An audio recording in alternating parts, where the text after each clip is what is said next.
Hello, my name is Sam and welcome to BrainTech. In this video, I will show you how to upload music to Spotify. To start, open your Spotify application in your mobile device.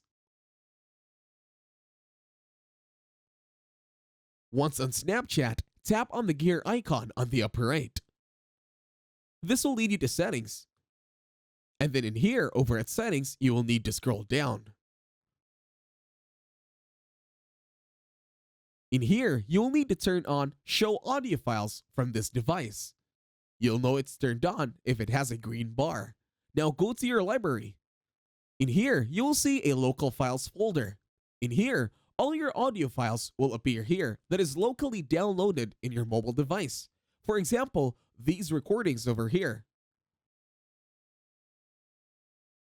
And that's it. Thank you very much for watching. Please leave a like, share, and subscribe to the channel.